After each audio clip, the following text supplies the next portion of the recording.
Paulo Apóstolo e Reencarnação. Primeiro volume. Corram lá para pegar.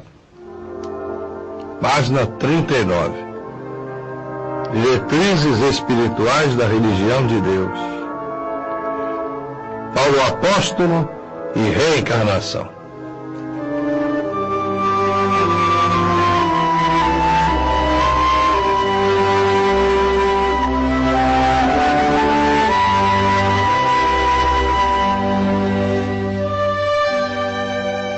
Na revista Boa Vontade, podemos ler: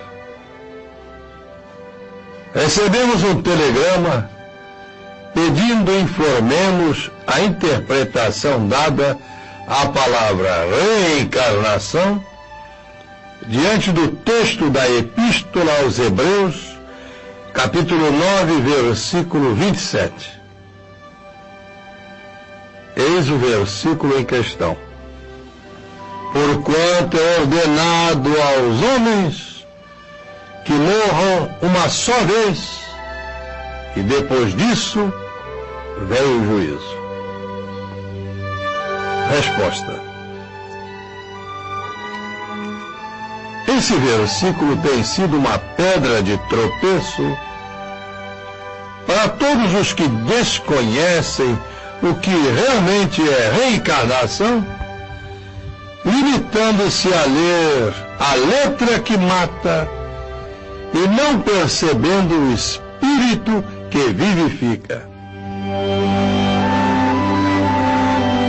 Não há contradição nenhuma entre o que diz Paulo nesse versículo e a teoria da reencarnação. Mas vamos por partes. Inicialmente, ninguém precisa acreditar na reencarnação como dogma, pois que ela existe, creiam nela ou não os homens. Da mesma maneira, não é pelo fato de alguns homens não crerem em Deus que ele deixará de existir. Que é a reencarnação? Afinal, em suas linhas mais simples e singelas. Ora, um espírito necessita conhecer e praticar o bem, progredir, evoluir e subir tanto que chegue, como diz Paulo na Epístola aos Efésios, a ser igual a Jesus. Em suas palavras, em Efésios, capítulo 4, versículo 13. Até que todos cheguemos à unidade da fé, ao pleno conhecimento do Filho de Deus, ao estado de homem feito à medida da estatura da plenitude do Cristo. Vamos comentar. Ora, haverá homem sobre a face da terra que tenha a pretensão de poder chegar até essa altitude numa só vida humana? Percorrendo a história da humanidade, aponte-nos quem já chegou lá, exceto o próprio Jesus. No entanto, Paulo diz textualmente: até que todos cheguemos. Portanto, todos.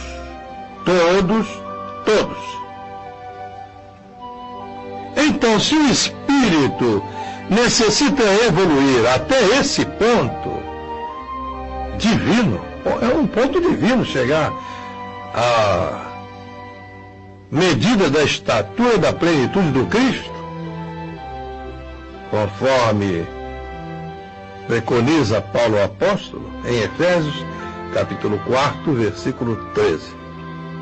Então, se o espírito necessita evoluir até esse ponto, evidentemente o fará por intermédio de muitas vidas no corpo, neste tabernáculo, no qual habitamos temporariamente, no dizer de São Pedro, em sua segunda epístola, capítulo 1, versículos 13 e 14. Para isso, então, terá de aqui voltar muitas vezes. Enquanto o espírito estiver ocupando um corpo, temos um ser que se chama homem. Abandonado esse corpo, volta o homem a dividir-se em espírito e corpo. O corpo é abandonado à terra, de onde proveio, pois é formado de elementos químicos procedentes do planeta, por intermédio da alimentação dos pais, em particular da mãe. E o espírito vai para a sua morada. Desfez-se o que chamamos homem. Ora, é fora de qualquer dúvida que cada homem só pode morrer uma vez. O homem. E depois disso vem o juízo que determinará para onde irá o espírito, para as zonas de luz ou para as zonas de trevas. Só morreram duas vezes, entre aspas, essas duas vezes, segundo a interpretação comum, aqueles que foram ressuscitados, como Lázaro, ninguém mais.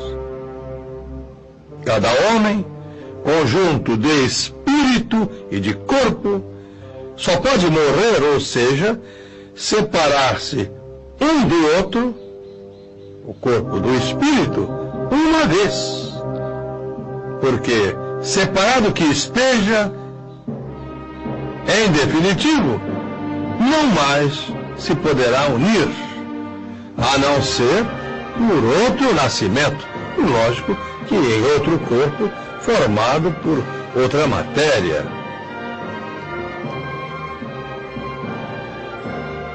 Neste caso, porém, não será mais o mesmo homem, isto é, o mesmo ser humano, será outro ser humano, que surgiu no cenário do palco da vida com outro nome, outra personalidade, outra função, e assim por diante.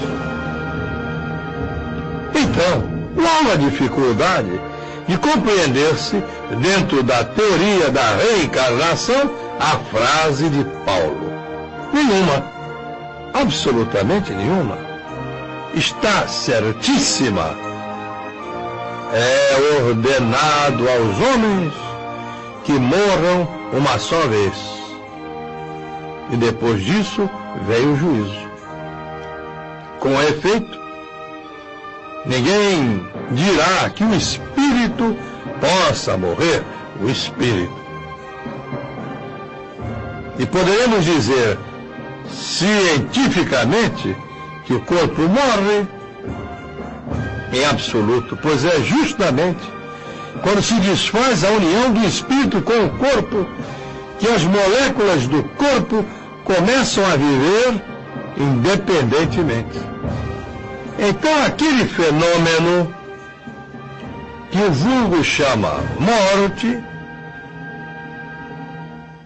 não existe absolutamente o que se pensa ser a morte.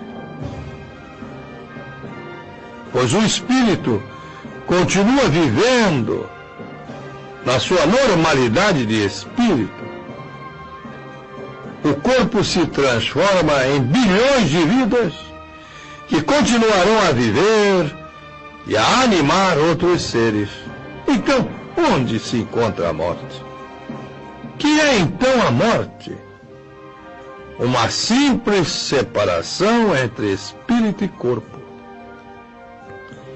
Daí ser muito mais certo chamar a esse fenômeno, como o chamam os irmãos espíritas, de desencarnação, ou seja, o sair da carne, o desencarnar.